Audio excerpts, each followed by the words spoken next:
Hi everybody, Sylvia here, and I'm bringing you the recording from last night, Wednesday, April 27th, of the Thriving Team web class that I did.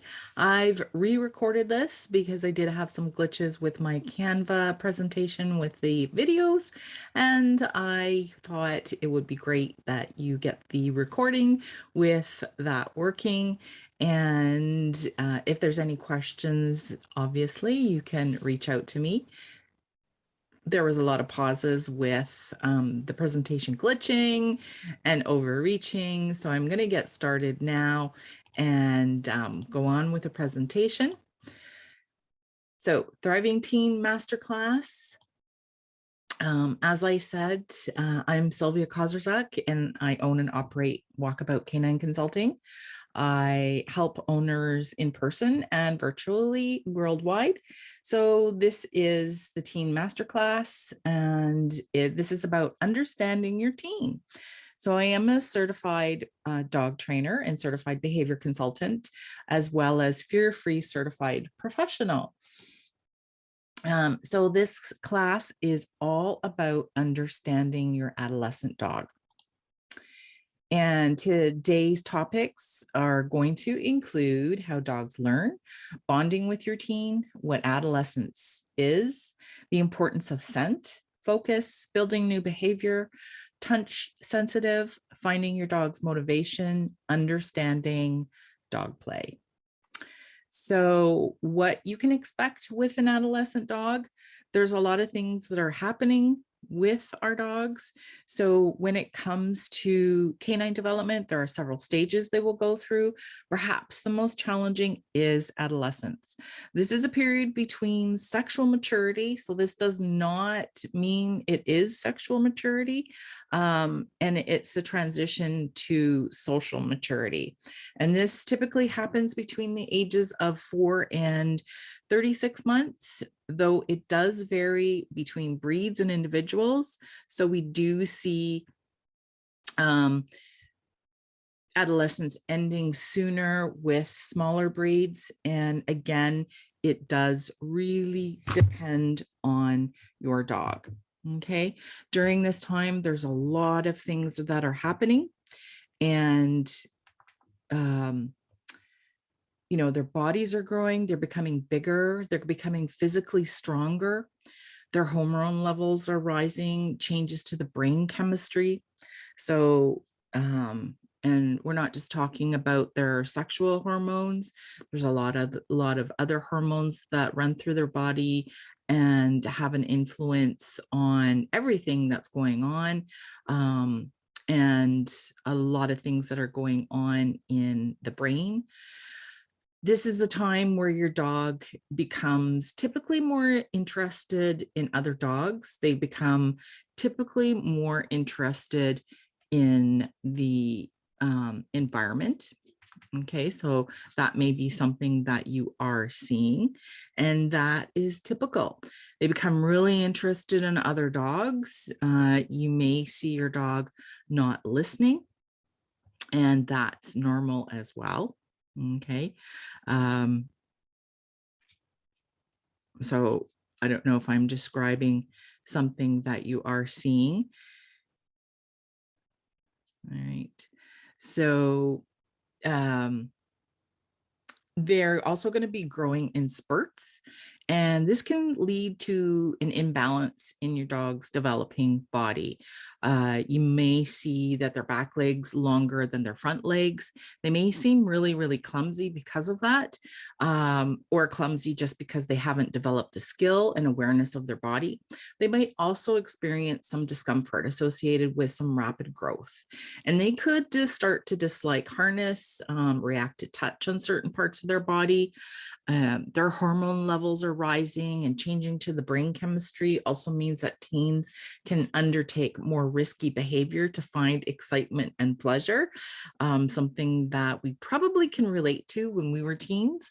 They are likely to be more interested in other dogs, scent, and exploration, as I said, and this can lead your dog into getting into trouble with other dogs. And also behavior that may have been tolerated before as a puppy becomes a problem as they get older.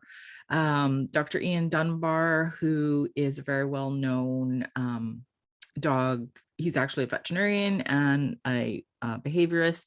He used to describe teen dogs as having a big beacon on their head, and this beacon said, "I am a jerk." And this is often what you will see, the reaction from adult dogs to adolescent dogs. So, but the good news is, with some really good foundations and continued training, appropriate exposure to the world around them, this stage is temporary. So it'll just depend on how you handle it and go forward. And you can emerge on the other side, many of us do, with a wonderful, well-rounded, resilient adult. Okay. So next slide is about how dogs learn. So they do learn in two main ways. This is what we use for teaching them. And, you know, we want to think about bringing out the best in our dogs and the best in you as well as a dog trainer, because you are a dog trainer, you have a dog. So they learn by association and through consequence. So the learning by association is always happening. It's always there. It always happens with us as well. So every moment of the day, your dog is thinking how they are feeling with what they're experiencing in their environment. So if they feel happy and safe, they will form positive associations to the things around them. If they are startled and feel scared, they're going to naturally link this feeling to what they see, hear, feel, or smell around them at the time. And that is critical to keep, you know, when we are with our dogs. So the second way of learning is through consequence, and really effective of shaping our dog's behavior. So when their actions do lead to rewarding consequences, they're going to repeat them more often. Reinforcement builds behavior. So an example would be if your dog is sitting in front of you and you're reaching down to pet him now, and if your dog loves to be pet, then, and if your dog loves to interact with you, they're going to come and sit in front of you again. Okay. And that's the consequence. So instead of the consequence to something that your dog likes is something your dog dislikes, they're going to less likely to do that behavior again. And maybe they jumped up on the countertop and slipped and spooked themselves. Your dog may be less likely to jump up again, but then there is fallout. There is always fallout for unpleasant consequences or punishment. Remember, learning by association is always happening in the background. Okay, so you want to always consider that. And your dog may not jump up on the countertop, but they also may become very wary of going into the kitchen, which, you know, now they're scared, or they may become worried about slippery surfaces as a result. So that's how the conditioning happens. So that's why it's important not to resort to punishing your dog if they're doing things that you don't want them to do. You don't want to scare your dog or risk that they will begin to distrust you. So especially during this phase, their emotional brain is forefront right now, and your relationship is the most important thing in the world. It always is, but this time is definitely, you know, you really want to solidify that. So if you like to help your dog learn what you'd like them to do by rewarding everything that you like, set up their environment so that they can make good choices. And if they make a mistake, direct them to what you'd like them to do instead, and put an action plan together to ensure that they can't make that mistake again. Rehearsal is key during this time. So an example would be, I mean, my dogs aren't teen dogs anymore, but it is springtime, the birds are mating, and I do live in a migration area. So yesterday we did have a finch at the window and started pecking at the window. So some of you that are maybe familiar, so male birds, if they see the reflection in their window, because they are territorial, because they want to mate, they think that it's another male. My dogs noticed this. One went to the window. The other dog was whining a little bit. And instead of, trying to say no or yell at them, that's not really very instructive. It's not giving them good information. So, because they do have really strong boundary skills, meaning that, they do like to go on their bed. They have a cue for that. I just asked them to go on their beds and I started reinforcing them for that. They calm down. Their beds are their calm spot too. So that's something that I did build. So it's a place where they just learn to calm down, and I just kept rewarding them. I used some of their breakfast. I always save some of their breakfast for training, and this was one situation, and after a few minutes they just forgot about the bird. So instead of making a big deal about that situation, I turned it around and asked them to do something else, and they calmed down, and it was no longer a big deal. The bird hung around for the rest of the day and they didn't worry about it anymore. Okay. So, something else that you may see from a really early age, your dog got to play with dogs from the neighborhood. So, this can be a good thing. And it can be a bad thing. So there's pros and cons to this. And, the pros is your dog has dog friends, and it's good for them to have dog friends. And, you always want to encourage that if you can. So the con is if we let them play with too many dogs, then you might, and depending on the play, so you want to be careful about how your dog is playing with another dog, as well as you want to be careful about the dog that your dog is playing with, how they are interacting with your dog. Okay, so that is really important. So not every dog can necessarily play with other dogs. So those are the cons, and that's where, you kind of help make the right decision. So lots of pros for our dogs to play with other dogs, because it does, they're playing with their own species and it makes them happy, hopefully, if it's good play. They are practicing some great skills. Oops, sorry, my touch screen. Okay, so during COVID, we isolated and our family didn't have any visitors in the home. So there are pros and cons to that as well. So the pro is your dog didn't practice jumping up on new people in the home. So your dog also didn't get overexposed or over socialized, and was hopefully allowed to watch their world from far away. So that's actually a good thing. Some people are concerned that that was a bad thing, but it really is better for our puppies to watch their world from further away. Bringing them too close and overexposing them can backfire on us. So the con is, because we didn't have people come to the door, we didn't have an opportunity to turn that into a good experience. The door knocking and doorbell may be a trigger now. It's not uncommon for it to become a trigger. So because we didn't have that, we didn't have an opportunity to, we can practice without the doorbell and the knocking, and we can have people help us, but there was no opportunity to teach our dogs what they should be doing. So during COVID, we isolated, and we were working from home, and my dog hasn't really been left alone. What are the pros?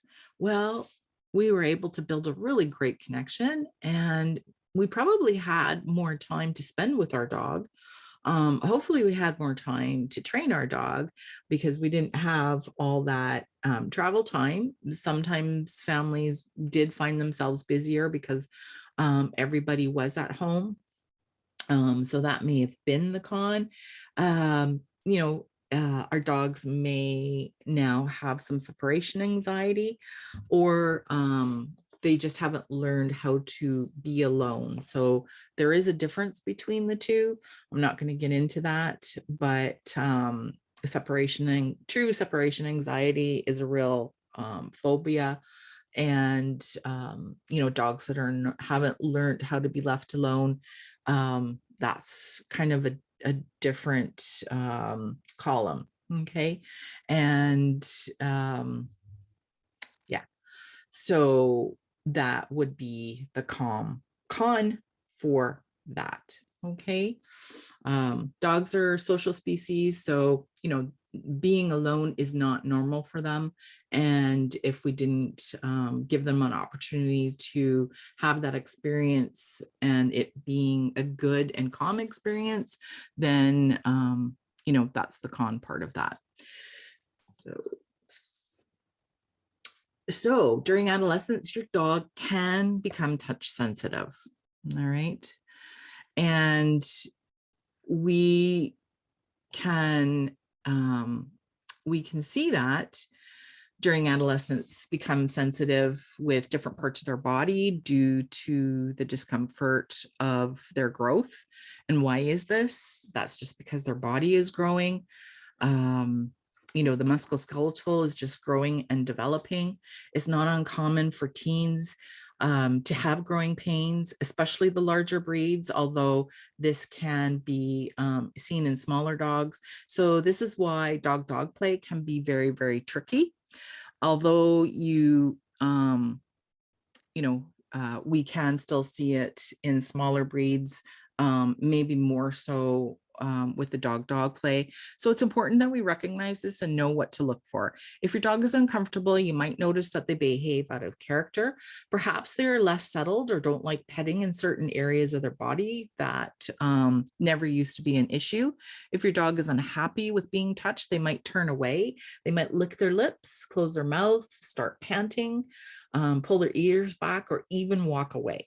Sometimes your dog may communicate that they want you to stop by growling or snapping the air. It's important to listen to this, listen to your dog, and don't punish them for communicating with you. I know for owners, when we hear the growling, we get concerned, but really this is communication and you don't want to get rid of that. If you look and respond to the little signs that your dog wants you to stop, they will not feel the need to escalate the response, because really growling is an escalation. And there was likely subtle signs before that we just didn't see. And now we know to watch for some of the signs. You may see your dog has become reluctant to wear their harness during adolescence, avoiding you when you pick it up before the walk, before you take them for a walk. So if this starts to occur, it might be that they've experienced some discomfort. Stop using that harness and consider walking your dog on a collar, as long as they can walk nicely on a collar. I do always recommend using a harness. So even changing your harness can help. Finding a harness that is a lot more comfortable, that fits and feels well, and is different to wear, might be not touch on those uncomfortable points. So if you're connected with, or if you're concerned with your dog that is in pain, you should speak to your veterinarian. There's so many changes going on during this time, and we want to make sure that we pay attention to it. It's not uncommon for young dogs, or I shouldn't say not uncommon. 20% of some of the larger breeds can show signs of arthritis at a young age. So the sooner we pick up on these things, the better the outcome is. And some veterinarians will give you just a non-steroid for your dog just to transition through this period. So don't be afraid to talk to your veterinarian about this. So what are some signs of pain? You may see an unusual gait. Videotaping gaits is always interesting, and we can replay. If they're limping after a nap, so that's showing some stiffness, dry nose, paw licking, chewing. So this isn't always related to just environmental allergies. they may have some tingling that's happening. It runs down into their paws, and that's why you might see that. They may be sitting in an odd position. You may see increased scratching near their collar or harness. They're really, really restless. And you might even see some breeds start mouthing you, and they're biting you. And that is, they're trying to tell you something. So excessive stretching, often you'll see this. That's not a bad thing that they're stretching. And unexplained kicking of the legs, you want to pay attention to that. And if they're having a hard time chewing, okay. So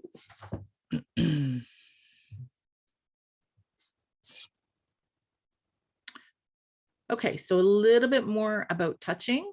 I don't know if any of you have heard about the 3-second rule, giving a dog a bit of a choice.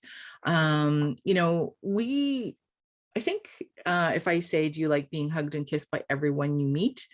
I think you'll say no. So dogs, like some people, can be extremely sensitive to being touched, and you want to make sure your dog is getting a choice. So a 3-second rule can be applied to a meet and greet between dogs. It can also be used to test. So whether a dog is giving his consent to being petted or even greeting. For some dogs, if you're unsure, you can even put this down to 1 second. So you want to sort of practice this when you're petting your dog.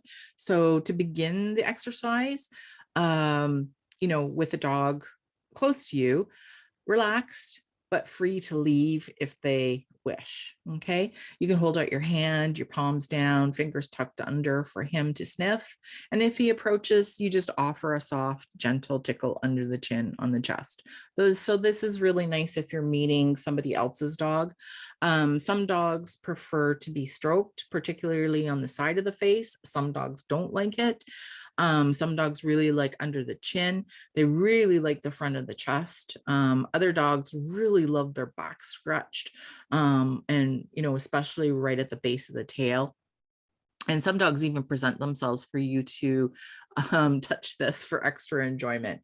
So you can slowly count, 1, 2, 3 for the 3-second rule, and take your hand away and watch and see what they say to you. Does your dog move closer? Do they push back with their head? Do they take their body and lean into your hand? Sort of saying, hey, I want some more. Do they offer a paw on your arm and ask you to continue? If your dog is relaxed, and when you do continue, you'll see sort of some half closed eyes. Some dogs express enjoyment by being vocal. Some signs are harder to read. So, this is where being a detective is really good in learning more about your dog's body language. If you interact with other dogs in the family, understanding this, their signs. Some signs are harder to read. Are they licking their lips with their tongue, looking over their nose? Is he licking you? These signs can actually mean that they want you to stop. And so, but if they're accompanied by nudging, they can also mean, yes, please go on. Licking usually produces friendly behavior. Some dogs will roll over, showing their tummies for a tickle. However, this can also be a sign of appeasement. It could be a sign too that you touched an area and they've rolled over so that you can't touch that area, or they're just trying to tell you, no, please, I don't want you to be there. And again, remove your hand and try the 3-second rule. Give the dog a little bit of space and a chance to relax. The dog could push you away with his front paws or back legs, or he could just be stretching. So yawns can mean the dog is anxious or stressed, especially if it's accompanied by lowered ears, okay, squinting tight eyes and tense muscles, okay, and just like us. So a yawn can also help the dog deal with some frustration and provide a bit of a mental break for them. Okay, so this is really nice for us to pay attention to what our dog is saying. Okay, the importance of chewing. This is super important for our adolescent dogs. Who's got a naughty adolescent dog? This is even more important on so many fronts in regards to their development and behavior. Okay, so during adolescence, your dog has finished puppy teething. Okay, but you'll notice that they need to chew a lot. Okay, this is because they're developing the muscles around their jaw, so that is still developing, and they need to and that helps adult dogs be able to use their adult teeth effectively. So this is still going on. So it's really important that you continue to provide your dog with lots of items to chew. Varying textures are always nice, not chair legs. And so they have an outlet for this. If dogs don't have appropriate chew items to occupy them, they'll go in search of finding their own outlet and start to chew on furniture or other items that you don't want them to do. So proactively giving your dog items to chew on will not only satisfy their need to chew, but also provide them with mental enrichment essential for well-being. Chewing is also neurologically calming. So that is a really important thing to think about. Be sure to keep your home tidy so that your dog doesn't have an opportunity to make a mistake. And make a mistake by chewing on something that they shouldn't have. And this is where management. Find out what your dog loves. Whenever you give your dog something new to chew on, you always want to supervise and make sure that they are doing it in a safe way. Okay. If you need any ideas, I'd be more than happy to help you with that. So your dog's nose and the importance of scent. This is big time. Okay. The importance of scent. Wow. Dogs are born with really good noses. They can't see and they can't hear, but they can smell. So they have an incredible sense of smell. Compared to humans who have 5 million scent receptors, dogs have 300 million. They can detect subtle differences in odor, which have many applications in the world. I think somebody last night said that their mom's dog knows when her mom is getting rosacea. I've met people whose dogs have found melanoma on them. We use dogs to locate suspicious stuff at airports. As I said, they can detect cancer, other diseases. They help find missing people. They help people when their blood sugar is getting too low, if they're going to have a seizure. Not every dog can be trained at this level. Something to think about is their olfactory system is extremely sophisticated. And when they are really using their olfactory system, not all breeds, but they can be engaging almost 60% of their brain when they are doing nose work. Okay. So, and this is really good information because now you know why your dog doesn't want to walk in a straight line, right? They much prefer to zigzag back and forth, sniffing every leaf, every blade, every lamppost, mailbox. So basically, their olfactory exploration is like watching your favorite Netflix series. Okay.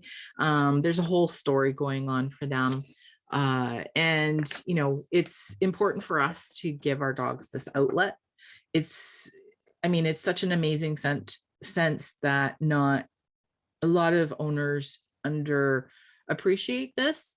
And, nose work is incredibly enriching. There is actually data that shows daily nose work with our dogs can increase their positivity bias in a matter of a couple of weeks. So that's really great. It also helps build their confidence, hence the positivity bias, and also allows them to relax because they're smelling something that's familiar. So, next time you walk your dog, have an appreciation for their smelling. They're just reading a really good story or watching a story, and, everything is circulating in their nose and their brain. Okay. So instead of just rushing them along, let them sniff. Scent is how our dogs understand their world. And it's our responsibility to enable them to experience the many wonders of the world.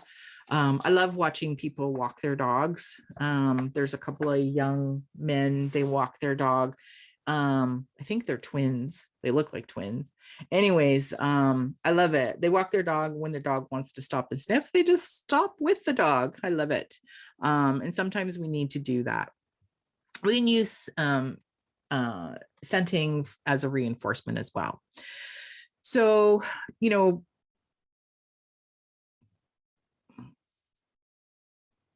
we've got the Muffin Tin Puzzle. So who has done this? Okay. Muffin Tin Puzzles is a really fun introductory little scent game. It only requires a few items, which you might already own. So obviously an empty muffin tin, some smelly dog treats that your dog loves, some tennis balls. If you don't have tennis balls, or if your dog eats tennis balls, you can use other items like bigger toys that your dog can't eat, and just put treats in a few of the holes, the tin holes, and then cover them with the toys. Okay. And, make sure your dog isn't in the room so they're not watching you. Okay. And then you can bring them in and bring them over to the muffin tin. And there's no rules. There's no right or wrong answer. This does not need your help. Dogs are pretty good at figuring this out. And, just let them have some fun. Okay.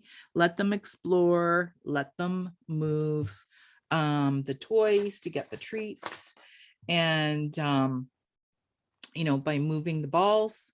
And then, the next time you can put the treats in different holes. Make sure you do wash the scent tin in between, because there'll be residual smell from the food, and your dog may want to go to that. Okay. So you do want to wash it up in between. Make sure you're not using any harsh chemicals if you're using the muffin tin for your dog, because sorry, we need to be careful about that. Okay, so this is a really great little puzzle. It is enrichment. Okay, this is the box search game. Okay, box search game is pretty easy. You just need some empty boxes, clean boxes left over from deliveries. I think we're all hooked on deliveries now. And when your dog is in another room, just put some empty boxes out on the floor. You can determine how many that you want to use, how big they are, depending on your dog. And then in one box, you can put some treats. And then bring your dog into the room, and just, you can tell them, go search. You can put some treats around the boxes, and when your dog finds the treats in the box, you can praise them and let your pup eat the treats, of course. So when your dog has found all the hidden treats, you can come with another treat, lure them out of the area, and then repeat this. And and just praise your dog when they have a find. And like I say, you can start teaching them a search cue when you play this. And, you can use multiple boxes and just put a treat in one box. So they have to figure out where the treats are. You can move that box around. You can place treats in all the boxes if you want. So it's, there's no right or wrong way to do this game. And it's also confidence building. So if you find your dog's a little bit leery about the cardboard boxes, just try and find smaller ones, lower ones, sometimes even flattening that. If your dog isn't confident, you can make them confident through this game. So don't worry about that. And, and they may not understand it at first, and that's okay. So they just need to learn what it's about, and they'll learn rather quickly, and, enjoy your dog while they're doing this. Okay. All right. Routine. So routine is really important during this time. Okay. You want to keep a pretty structured routine. They work really well because they create predictability, which reduces frustration in your dog. And this is a time where adolescent dogs do become frustrated very easy because of all the changes that are happening to them physically and emotionally. Okay, emotional is important. That's the brain development. So we do want to keep things really predictable so that they know what's going to happen. You can teach your dog cues for food, water, potty, rest, go potty, making sure that they are going at, they know that that's going to happen. Some adolescent dogs may have a bit of a lapse in their house training, so the routine will help with that. Making sure you do get them out and they're still getting reinforced for going outside. So every day you want to provide your dog with physical exercise, mental enrichment, outlets for some natural dog behavior, giving them attention, bonding, trust, training, and plenty of rest. So rest is very important to dogs. They still need 18 hours of rest. Think about, their bodies and brains are really developing. So you want to make sure that they have that opportunity for downtime. It is good and I mean, we all get into this routine, getting up at the same day and going to sleep around the same time. If you work shifts, then obviously your dog has to become flexible and learn about this too. So we can make routines around that, so that your dog starts to anticipate some of the sleep routines. Okay. You want to make sure that your dog is sleeping well during the night. If they aren't, there may be something going on. So, you want to make sure that they're getting the rest that they need to power through another fun and exciting day. Okay. We talked about the toilet, breed appropriate exercise, knowing who your dog is as a breed and giving them that outlet. And all the enrichment. I'll go through some more enrichment. Okay. So our schedule of what we can offer our dogs, mental stimulation enriches our dogs. It gives them something meaningful and challenging to do. I mean, dogs do need a job and we can give that to them. So we can eliminate boredom by giving them, things to chew. It will eliminate chewing on improper things and excessive biting sometimes or barking. You can do your own obstacle course inside the house, outside the house. There's different ways to do that.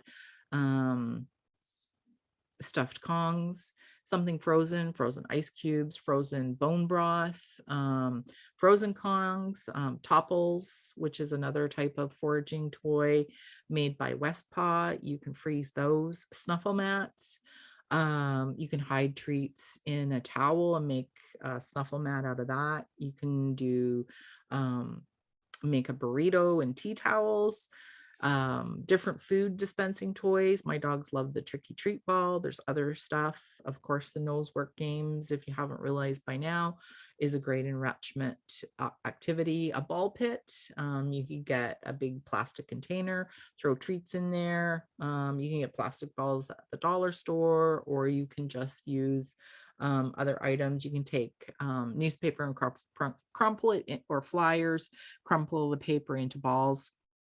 Sniffari, which is a just a walk for your dog where they get to sniff. Different puzzle toys.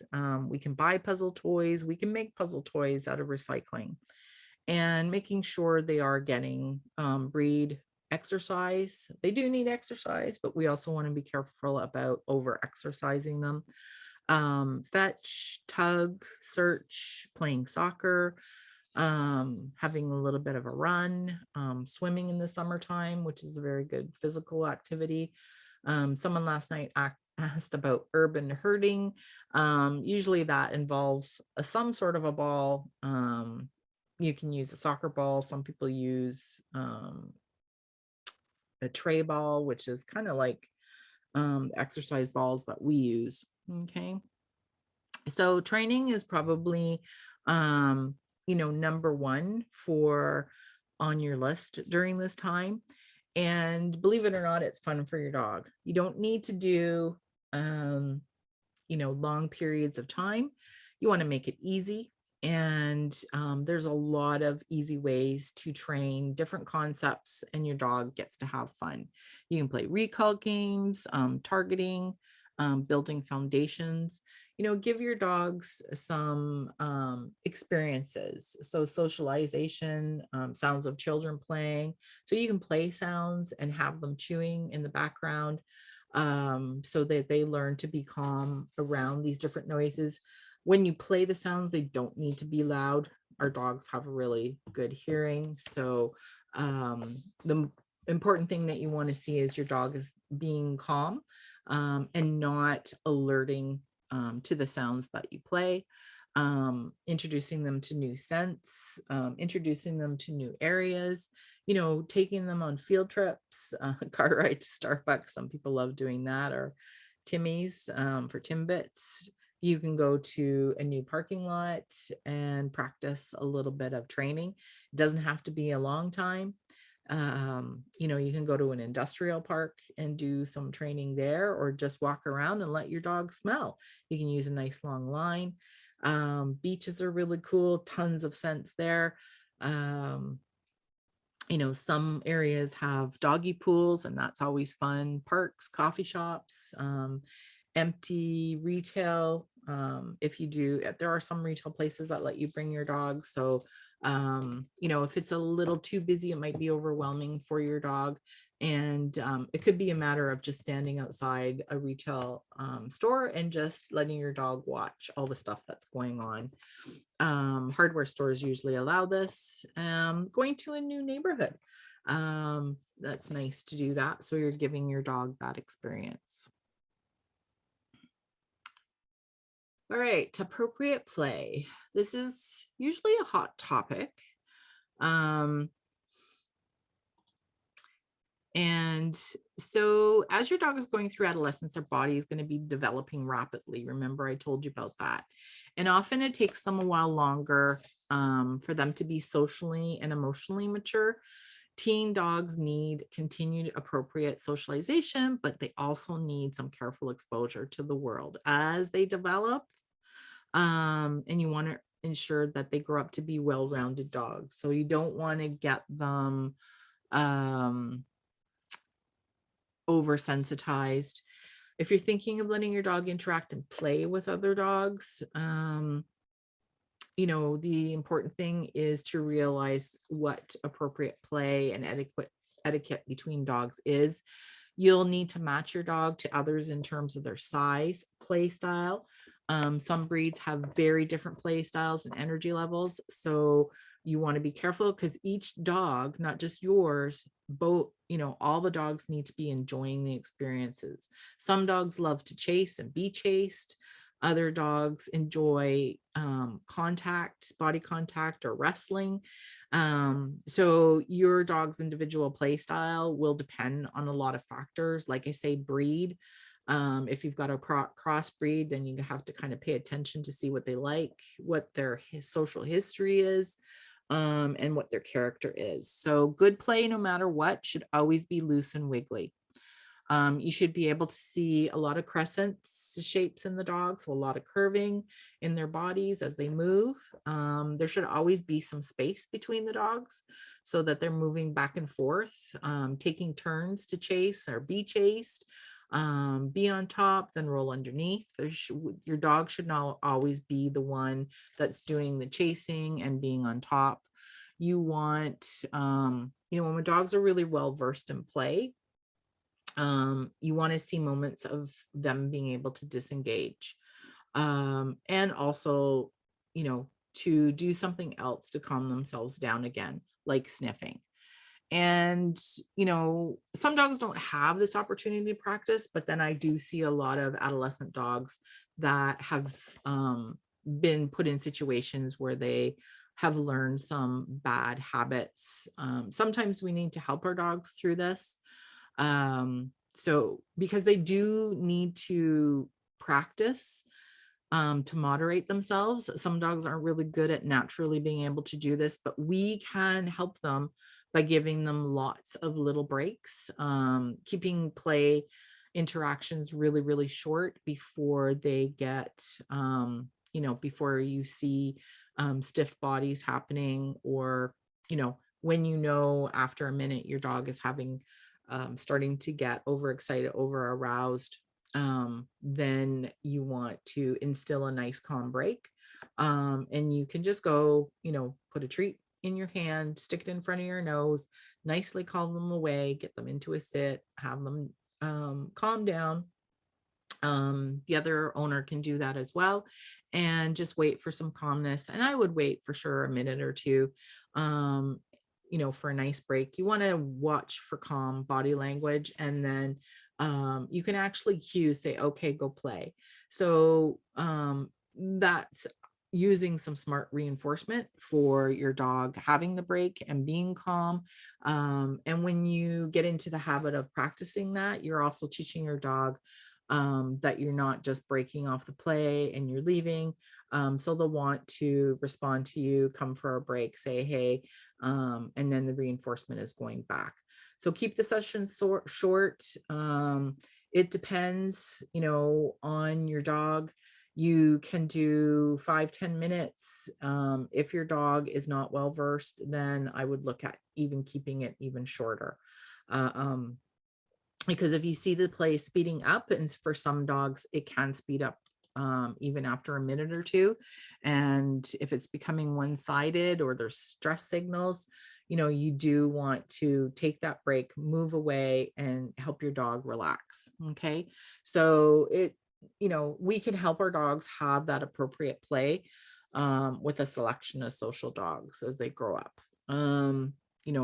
And something to think about is dog parks and daycares don't always provide that, because you have no control over the other dogs and the other owners. So that's all I'm going to say about that subject. I just see too many dogs learn some inappropriate behaviors in places like that. So and the more behavior is practiced is going to repeat itself, and the more your dog becomes that. So good dog play, no matter the style, should be loose and wiggly. So we did have answers of true if you're paying attention. So remember, you want to be able to see the crescent shapes in the dogs bodies as they move, and there should be some space in between them. You want them going back and forth, turn taking, one, chase, be chased, be on top, and be on the bottom. So a lot of back and forth, and reversals. Okay. If you start to see the play speeding up, take a break, move to a distance that will help your dog. Is that true or false? And I think everybody was paying attention. So true. For sure, when you start seeing it speed up, or think it's becoming one-sided, or notice any stress signals, if you see some stiffness happening or other stress signals, just take a break, move away, and help your dog relax. And then you can determine if they are able to go back and play, or if, they've just had enough and they are tired. And pay attention to their body, because this is the time they can have sometimes soft tissue damage if they're playing too rough. Okay. So snakes and ladders, anybody play this? You get to climb up the ladder and oops, now you gotta fall down again because there's a snake. So training behavior isn't linear. That is the point of this. It's not a straight line. It takes a lot of repetition, practice, and consistency, especially during adolescence. If they seem to have forgotten some of their cues, it very likely is they have, and that is because the brain. So the emotional part of the brain is really, it's really developing during this time. So it's taking up a lot more energy than the executive brain, the brain that makes the good decisions, part of the brain, I should say. So repetition, practice, and consistency is really important. They're not even, I would say, adolescent dogs really aren't even in high school yet. And that's really how you want to think about it. Distractions are a big factor in training. How far away our dog is, or how far away we are to some things. Duration. So, is your dog able to hold a stay for a really long time? Things like that. Those are very different concepts, and they all need to be trained individually before all of those that can be combined. And it's all part of the learning. So it's a balance and never a straight line. So we always want to think about that. So recall, what happened to my dog's recall? A lot of times puppies, they naturally just come running to us when they're puppies. And that's just their developmental stage, because if they were still living with their mom, they wouldn't wander too far. And if they did, she would just make one noise and the puppy would just go running back, because they're usually not super confident to just, you know, um, stay away. Okay.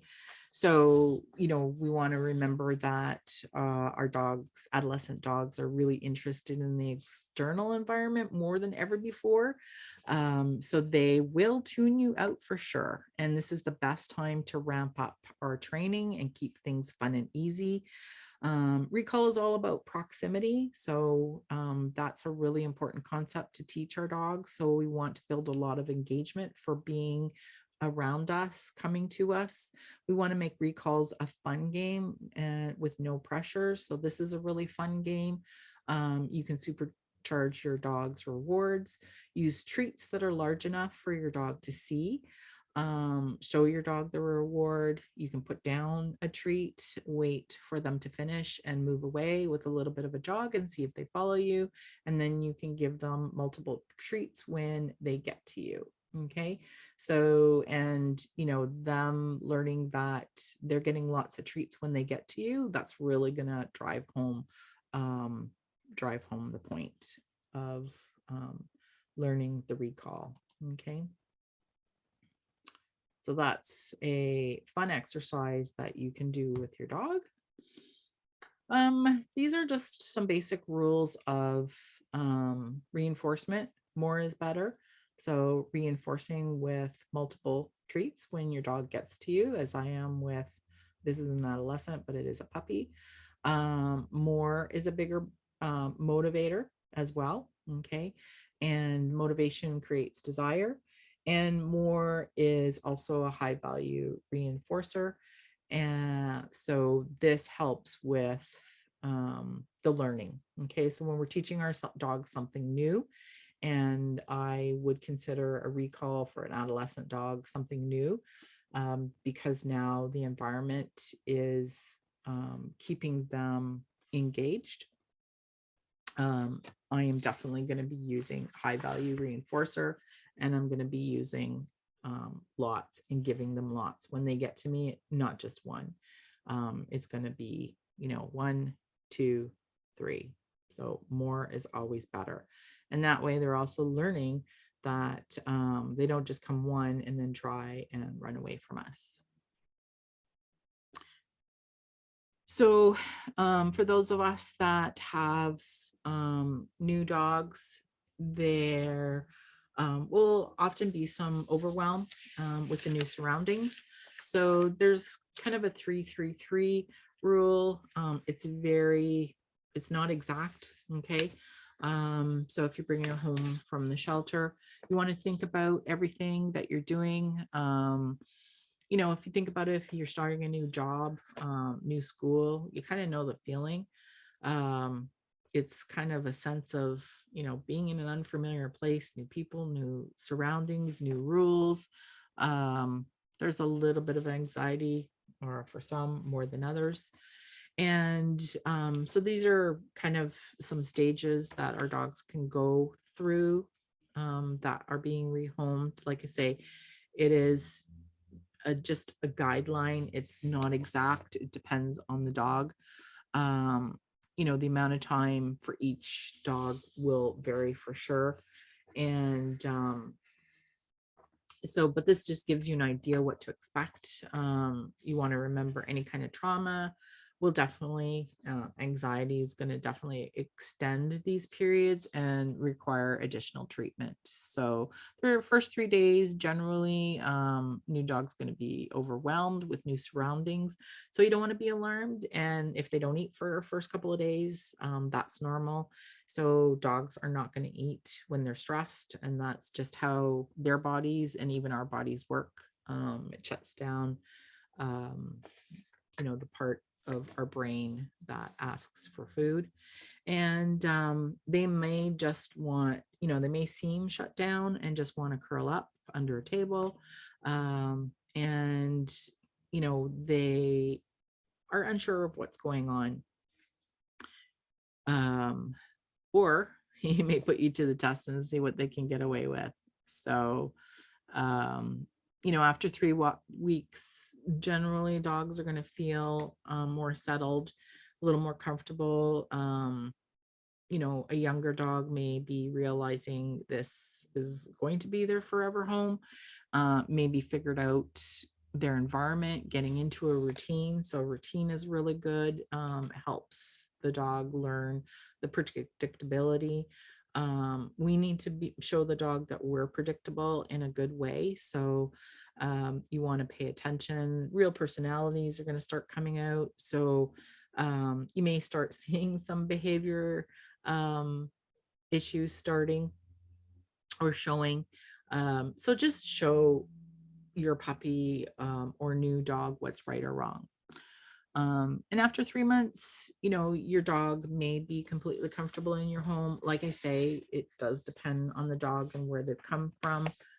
It can take a lot longer than this. I've seen it take a lot longer for dogs that come from bad environments, or just, that's their personality. So you want to make sure that you're always building trust and a true bond with your dog, which gives them that, feeling of security. And that's what the routine will do as well.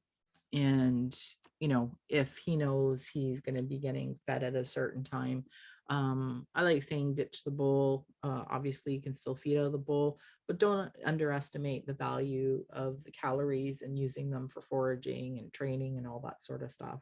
And then you can just give them less out of the bowl in the morning and at night, because we definitely don't want to be starving our dogs, especially adolescent dogs. Their hunger often will be increased. And remember, we want to reduce the frustration because this is a time that they will become more frustrated just because they're developmental stage.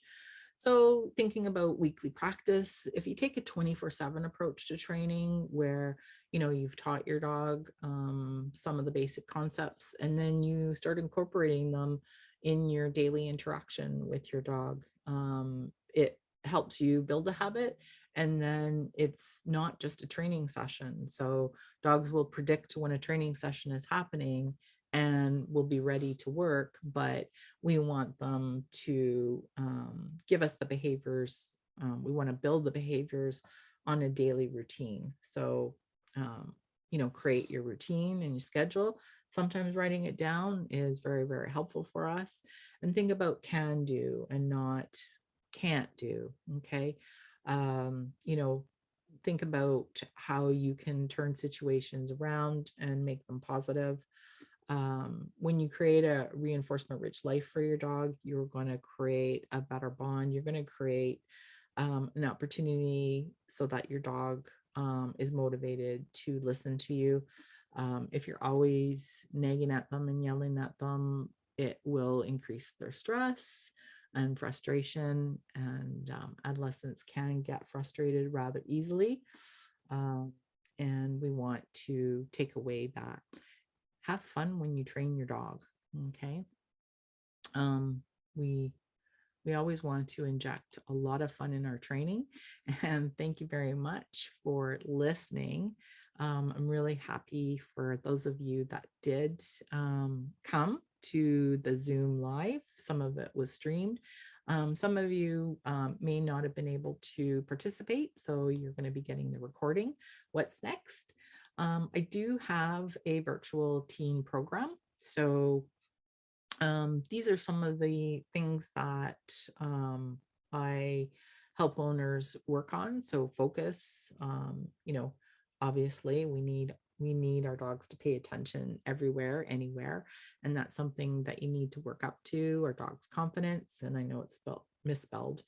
So we want to keep building their confidence and resilience in all the situations, helping our dogs know when they need to be calm, and when to relax. Okay. So it is kind of calm is king. And although they can have fun, we also want them to learn how to calm down and be relaxed. Okay. In many such situations. So, we want to help you. I want to help you build that bond, understand your dog and nurture a relationship, understand your own skills and become an expert trainer, so that you can help your dog learn as they grow up. So these are just some of the resources that you're going to get within the teen virtual class. You get a whole toolbox. So you get videos, handouts. There's group work if you want to share videos. It's always fun to videotape some of your training. Helps you be accountable. And if you need help and, I can always give you some pointers when I see the videos. There's journals and diaries to help monitor training trackers, and there's a workbook that offers, step by step for you to follow as you work. So you get this toolbox for, well past the class, as long as I'm alive anyway. It's 12 weeks of a live online virtual class. So it is similar to this. So human centered. You don't have to worry about going anywhere. You don't have to worry about getting dressed up. You save a lot of time. You don't have to worry about your dog, being, unruly. Sometimes classes at particular times of the day is too much for dogs. They're kind of finished and ready to go to sleep. And of course, you get access to exclusive member Facebook group. Sessions are Thursday, 6:30 to 7:30, and it's open enrollment. So you can start in on any week because I try and keep each class kind of a theme. and you can just go through your 12 rounds of class, and then afterwards you can think about what else you like. I've got a coupon code for you, $50 off any teen class. So if you're interested, you can message me. You can also book a 15-minute discovery call to see how I can help you, if there's something else that I can help you with. And you can also call me. So the phone number here, you can text me or call me. You can reach out to me on the WhatsApp on my Facebook page. And if you haven't joined the Training and Behavior Community on Facebook group, that's my free group. So you're welcome to join that. So thank you for listening to the recording. If there are any questions, don't hesitate to reach out. I'd love to chat with you. If you're in the Training and Behavior group, that's great. If you're not in it, come on in, show us all a picture of your dog, and I'll be sharing, different tips in there, things for owners to think about. And I hope you all have a great day. It's a nice sunny day, chilly, but still going to be nice. The sun is out, so that's always awesome. And I am going to wish you a good day. Any questions, like I say, please don't hesitate to reach out to me. And it was great sharing this information with you.